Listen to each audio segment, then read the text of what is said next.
Hello viewers. आज जिस book की हम बात करने जा रहे हैं उसका नाम है मेकिंग इंडिया ग्रेट। इस किताब को अपर्णा पांडे जी ने लिखा है, जो हडसन इंस्टीट्यूट में साउथ एशियन डिपार्टमेंट की डायरेक्टर हैं।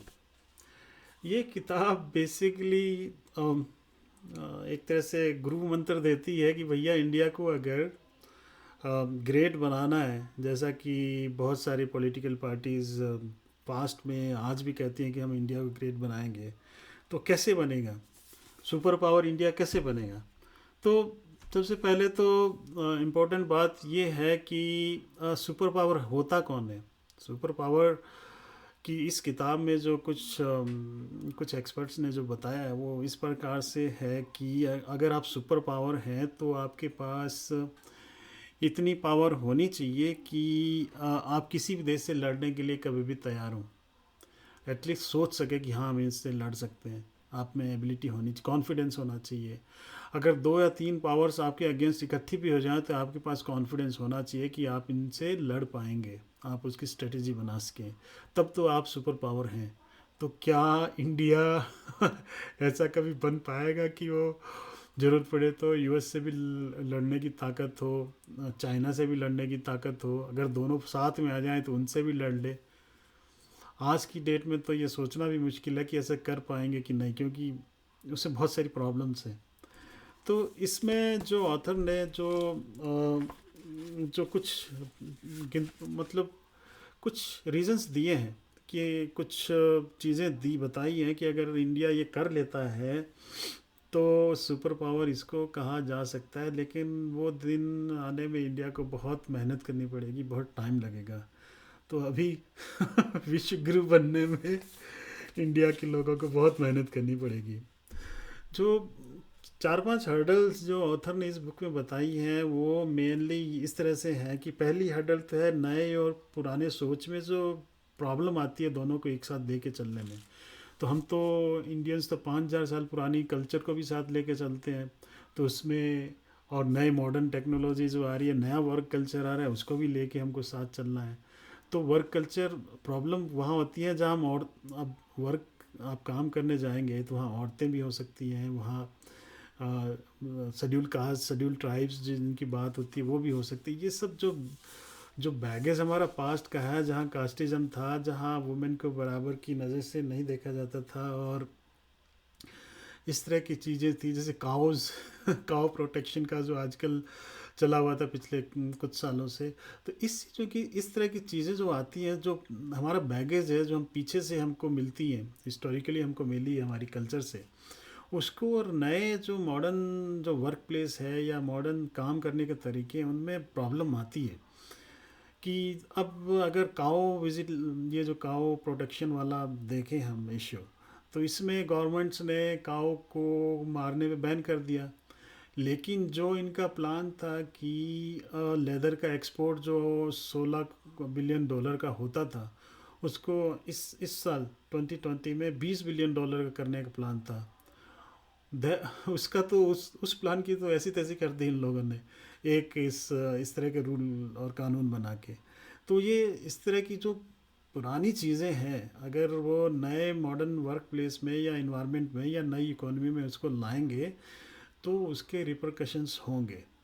सिमिलरली कास्टिज़म की बात है तो इंडियंस जो इंडियंस जो हैं उनको माना गया कि वो कास्टिज्म में बिलीव करते हैं, भले ही ऑफिशियली इसको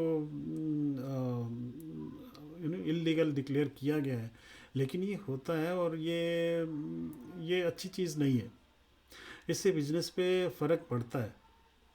आपका एक अगर एम्प्लॉय अगर शेड्यूल कास्ट है तो हो सकता है उसको उसका मनोबल ही नहीं हो इतना कि वो काम कर पाए।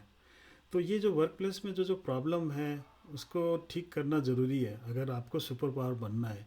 अगर आपकी औरतें ही काम नहीं करेंगी ऑफिस में, जो आपका ऑलमोस्ट 50% वर्कफोर्स है, तो आप सुपर पावर कैसे बनेंगे? मतलब कितने लोगों को आप घर पे बैठाएंगे और कितने लोग ऑफिस में काम करेंगे या किसी फैक्ट्री में काम करेंगे या कोई प्रोडक्टिव काम करेंगे? 1990 में जितनी औरतें काम करती थी, आज की डेट में जो परसेंटेज है वो कम हो गया है। औरतों की ऑफिस जो गोवर्स थी उनका नंबर भले ही बढ़ गया हो, लेकिन ओवरऑल पॉपुलेशन में जो वर्किंग फोर्स है उसमें उनकी पॉपुलेशन जो है नंबर कम हो गए। और अ, ये तो मेन चीज़ें हैं इसमें कि हमको जो नए और पुराने का जो तालमेल है वो ठीक से बैठाना पड़ेगा, और उसमें जो नई इकोनॉमीज़ के जो कुछ रूल्स हैं, जो फंडामेंटल्स हैं, उसके हिसाब से चलना पड़ेगा। अगर हम नए में पुराने को घुसेड़ते जाएंगे तो हम दोनों तरफ ही नहीं रहेंगे। तो इसमें हमको विचार करना चाहिए कि नए और पुराने तालमेल कैसे बिठाएं। फिर दूसरी जो इन्होंने बात की है वो है कि हमारा जो ह्यूमन कैपिटल है, जो मतलब हमारे लोग जो हैं उन पे हमारी गवर्नमेंट्स कितना खर्चा करती हैं।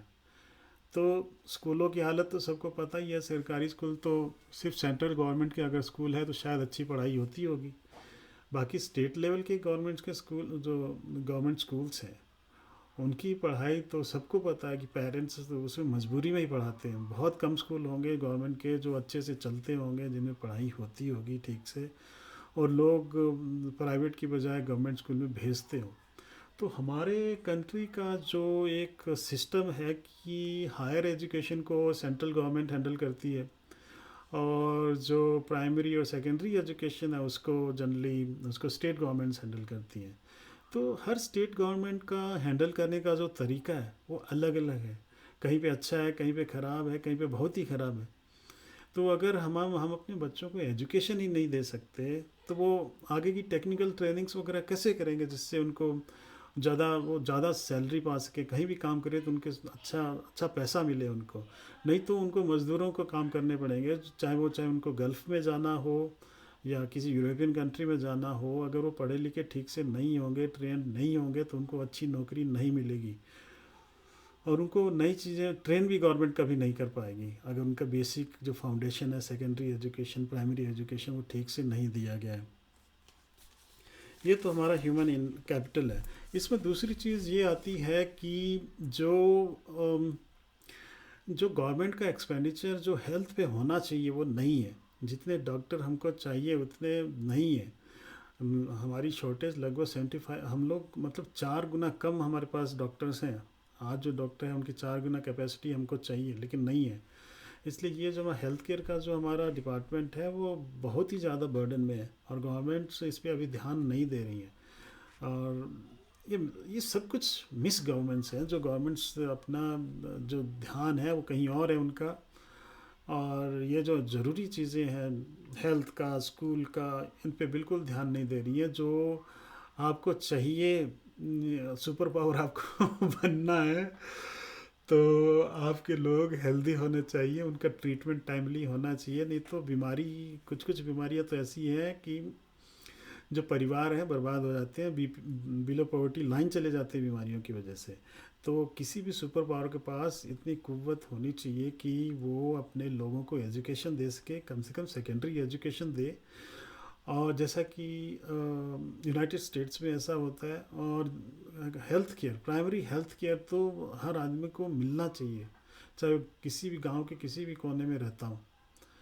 ये 2-3 चीज़ें गवर्नमेंट को अगर सुपर पावर बनाना है तो करना ही पड़ेगा, नहीं तो एक सुपर पावर बनने का क्या फ़ायदा जब उसके लोगों के पास एजुकेशन ही नहीं है। बनेगा भी नहीं कोई कंट्री अगर उसकी हेल्थ और एजुकेशन सिस्टम इतने इतने इतने फ्रॉड हो।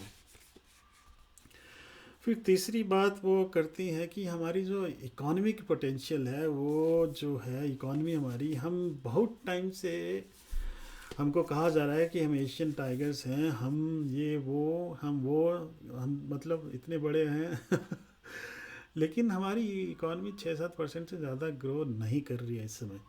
और इसके प्राइमरी रीज़न ये है कि 91 में जो इकोनॉमिक रिफॉर्म्स किए थे और उसके बाद कुछ साल और जो मनमोहन सिंह जी ने किए थे, उनका टाइम जो है पूरा हो चुका है। उनसे जो इकोनॉमिक बेनिफिट मिलने चाहिए थे वो मिल चुके हैं। अब उसको और ज़्यादा स्ट्रेच नहीं कर सकते, उससे और बेनिफिट मिलने की उम्मीद नहीं है, अब नहीं मिलेगा। जितना बेनिफिट मिलना था वो मिल चुका है। तो अब जो है नए सेट ऑफ रिफॉर्म्स करने की ज़रूरत है, जिसमें लैंड रिफॉर्म्स जो हैं वो ठीक से नहीं हुए अभी तक। फैक्ट्री लगाने के लिए आपको हर दफ्तर के कोने को देखना पड़ता है, हर बाबू को समझाना पड़ता है, और बहुत सारी परमिशंस लेनी पड़ती है, वो ख़त्म होनी चाहिए। अगर फैक्ट्री को बंद करना है तो उसके कुछ सिंपल लॉज होने चाहिए। आज की तरह ये नहीं कि साल भर तक आप घसीटते रहो उसको, और उनको साल 2 साल 2.5 साल लग जाए उनको प्लांट को बंद करने में। ये सब चीज़ें आसान होनी चाहिए ताकि बिजनेसमैन अपना पैसा लगा सके और प्रॉफिट अगर बना सके तो बनाए उसमें। देखिए हम लोग, हमारा कंट्री, हम लोग हमारे कंट्री में शुरू से ही जब से इंडिपेंडेंट हुए पैसे को लेके हमने इसको बहुत बुरी नज़र से देखा। स्पिरिचुअल फील्ड में भी पैसे को अच्छा नहीं मानते, और एक कोई पैसा कमा भी रहा है इंडिया में तो हम कहते हैं कि वो ज़रूर 2 नंबर का काम कर रहा है। मतलब हम उम्मीद ही नहीं करते कि कोई ईमानदारी से पैसा कमा सकता है इंडिया में। ये हमारे ये ये ये रिफ्लेक्ट करता है कि हमारा सिस्टम बहुत ही ख़राब है बिजनेस करने के मामले में। नहीं तो अगर ये ठीक कर दिया जाए तो तभी हम लोग पावरफुल कंट्रीज बन पाएंगे। नहीं तो ऐसी जुगाड़ से इकोनॉमी चलती रहेगी, और इसमें कुछ हम लोग कोई पावर पावर तो क्या, एशिया की पावर में भी कहीं पे नंबर नहीं आएगा। इसके बाद है हमारा जो फॉरेन पॉलिसी का जो डिपार्टमेंट है। फॉरेन पॉलिसी हमारी आज की डेट में बहुत सारे चैलेंजेस हैं हमारे पास, और जब वर्ल्ड पावर बनने के ख्वाब देखते हैं हम लोग तो हमारी फॉरेन पॉलिसी को बहुत ही स्ट्रांग होना पड़ेगा, रूथलेस होना पड़ेगा, जो करंटली हम लोग नहीं हैं। हम लोग अभी भी गांधीयन प्रिंसिपल और नेहरू जी की जो पॉलिसीज़ थी उनमें फंसे हुए हैं। और एक चीज़ इम्पोर्टेंट वो है कि जिसमें हमारी जो स्ट्रेंथ है डिप्लोमेट्स की वो बहुत ही कम है। हमारे एक डिप्लोमेट के लिए ब्राज़ील के पास 4 डिप्लोमेट्स हैं, और चाइना के पास 6 डिप्लोमेट्स हैं। तो इस तरह से जो डिप्लोमेट्स की जो कमी है वो इंडिया को जल्दी से जल्द पूरी करनी चाहिए। रिसेंटली गवर्नमेंट ने ये किया कि इस स्ट्रेंथ को डबल करने की कोशिश की है, लेकिन डबल से भी काम चलेगा नहीं अगर सुपर पावर बनना है तो इंडिया के पास तकरीबन 700 डिप्लोमेट्स हैं, चाइना के पास 6,000 हैं, और ब्राज़ील के पास 2400-2500 के आसपास है। तो हमें उस लेवल पे अगर जाना है, सुपर पावर बनना है, तो हमारे पास वर्ल्ड क्लास डिप्लोमेट्स होने चाहिए जो